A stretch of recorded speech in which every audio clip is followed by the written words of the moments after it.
酒店呢個十零蚊嘅早餐實在太抵啦，全部啲嘢食都好食，尤其是個蒸水蛋好滑，呢杯五穀嘢飲香到不得了。咁啊，搭地鐵1號線就嚟到園博苑站，一間呢就會去廈門國際園林博覽園。呢個地鐵站食肆就好少，最近就係 KFC。哇，有鬼滅嘅兜我想要，不過佢話要訂夠先有。提提大家，如果你真係嚟博覽園嘅話呢，要買定啲嘢食入去，或者食咗先啦。因為你睇下個地圖幾咁大，但係裏邊係冇餐廳食正餐嘅，小食啊、嘢飲啊、雪糕嗰啲都會有嘅。嚟到呢個購票窗口有3款車，有電瓶車、小火車同埋自行車。總之唔使理解邊一款車比較抵啦，跟大隊就啱啦。咁就買呢個環線小火車飛。因為購票窗口實在太多人啦，咁啊職員就咁俾咗一張咁嘅地圖我啦，用佢驚人嘅語速講解咗小火車嘅路線。喺我都未撈到佢講咩嘅時候呢，錢已經俾完咯。咁佢就俾咗哪吒鬧海嘅展覽門票我，話係送嘅。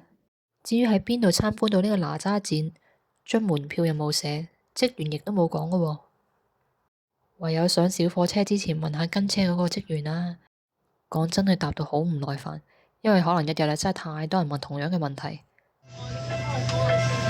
小火車即將進站。小火車即將進站。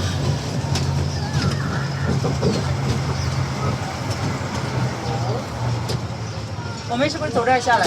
回家。啊。下一站。这个没什么好玩的。那不是要看这个那啥吗？这是什么？那看博物館。是不是博物館？你不要進博物館嗎？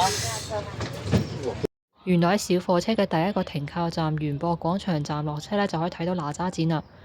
其實人人都有呢張門票啊，不過真係冇人落車，好奇怪。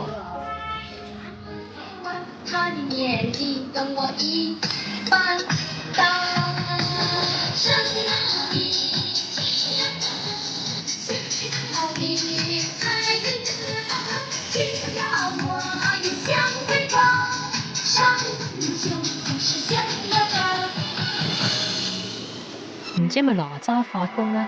其實我呢個展館影咗好多片，但係全部好似地震咁。我好少揸機揸到會震到咁樣。哇！哪吒唔想我影佢啦，竟然有我最中意嘅吸引仔，咁就係4個 checkpoint 嘅印製之後呢，就變成一幅好靚嘅哪吒圖樣。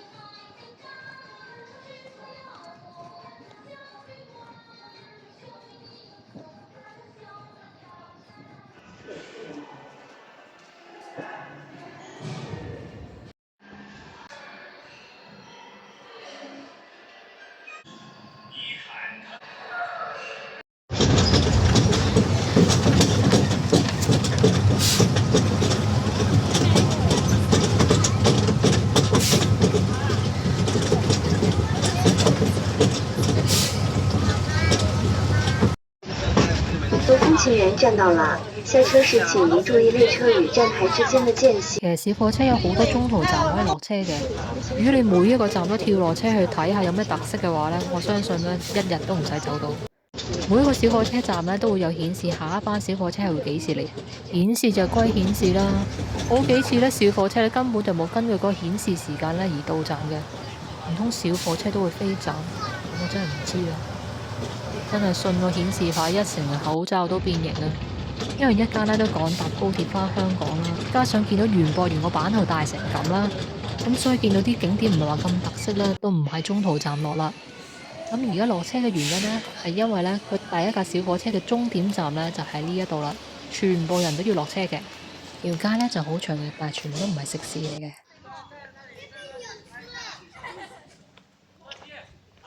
咁就諗住慢慢欣賞下啲亭台樓閣啊、花花草草咁樣啦。點知呢，好似聽到有小火車嘅聲喎，咁我嗱嗱聲過去望下啦。點知真係有架小火車呢，就停靠咗喺路邊，準備開車啦。咁之前搭嗰架小火車呢，就係只係行咗園博園嘅大概1/3左右啦。咁呢架小火車呢，就將會行埋園博園嘅其餘嘅2/3路程。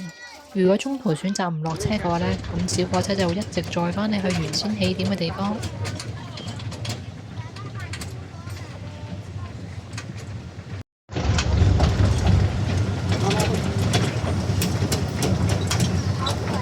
跑过喝开水，我给你再开水。我刚才给你的，你自己说不喝的呀。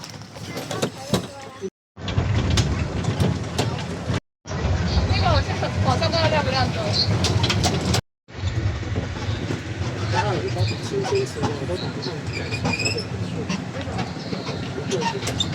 啊？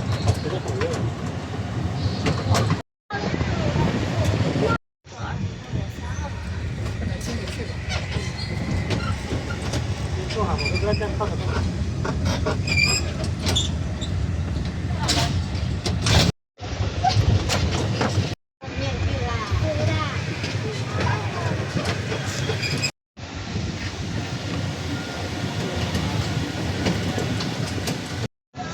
状元有，中状元以后有接。哎，你以后能等我帮忙。你去吃过，你跟谁去的？为了一生旺仔他们，哦，旺仔妈妈带你去吃过，对吗？你這個回憶塗點要高吧，自己塗一點吧，你看都腫起來了。咁結果呢，就揀咗聖賢廣場站嘅中途站落車，唔係貪呢度書卷味濃厚，而係我需要揾個位食咗我午飯先。個飯喺地鐵站嘅 KFC 度買返嚟，而唔係喺呢個園內買嘅，真係有啲誇張。第一次去旅行去到要攞住個飯盒喺街邊度食，食飽飽啦。咁啊嚟呢個濕地科普館睇下先。然後當它丁香棕色的時候，就是它種好。如果是這些這種是家養的，如果是看到底層的時候，你在觀察它或者捕捉它的時候，它會快速的從這種綠色變成這種紅色，就是它害怕受驚了，它就會出現這種狀況。那樹蛙的話，它的尾巴裡面是有牙齒，它牙齒是上尖的，就是更像一棵樹枝或者地形的，来导致它附近的一些蟲子啊什麼的。那平時我們的蛤蟆是在小馬，它們都沒有牙齒，只靠樹。然後樹蛙也是一種變的動物，它也是它的體温也是根據環境的體温來變化。要不要摸？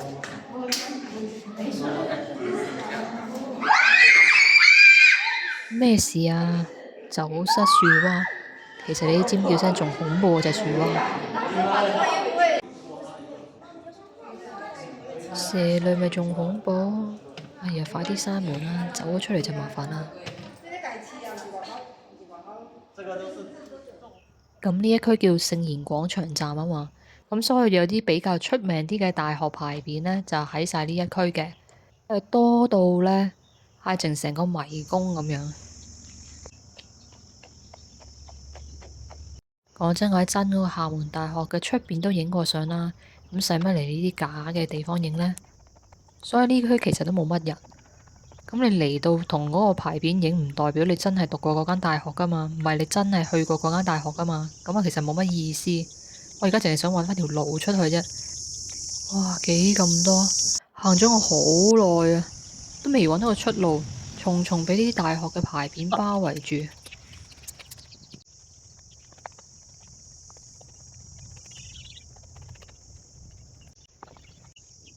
Thanks God，終於衝出呢個大學嘅迷宮啊！真係可以形容為呼吸一啖新鮮嘅空氣，遠離大學嘅壓迫感。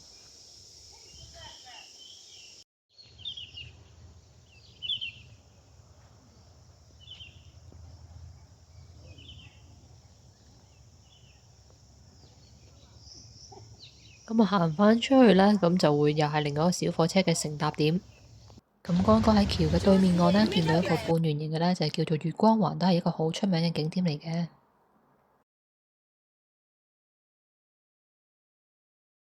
咁而家繼續坐返2號小火車啦，咁就回程啦。咁呢一度呢，就係頭先1號小火車停嘅地方。KFC 已經係呢條長街唯一可以坐低飲下嘢嘅地方。啲位呢，就極少嘅，咁佢可能 suppose 你買外賣啦。雖然有肯德基伯伯企咗喺個店嘅出邊，但間嘢叫做 K Coffee 喎，咁佢有冇雞食啊？咁我就真係唔係好清楚啦。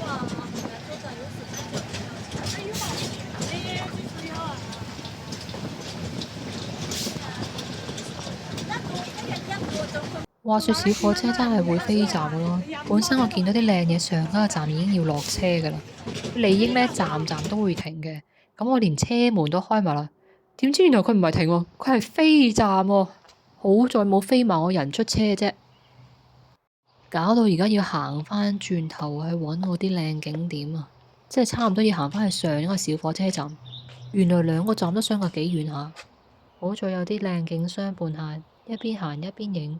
咁就唔覺咁攰啦。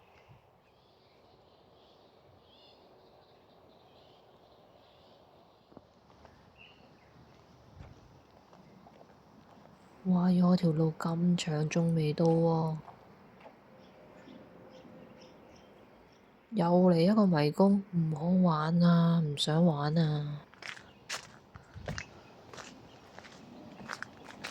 終於嚟到我想嚟嘅地方啦！又優雅又寧靜，遠處仲可以聽到風鈴聲添喎。過去睇下先。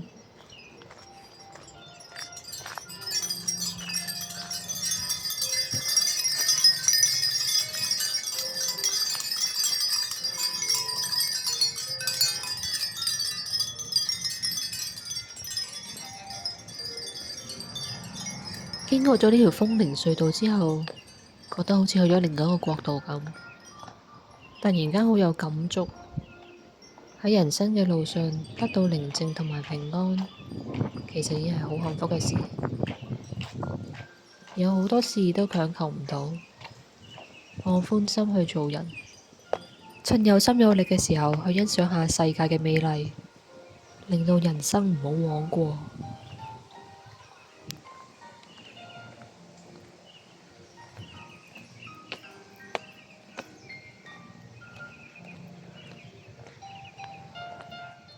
好啦，感觸嘅說話已經講完啦。咁而家呢，就返返去空明橋小火車站度等小火車。咁一間呢，就返返去起點嗰度啦。咁今日圓明博覽園嘅導賞團圓滿結束啦。下條影片見。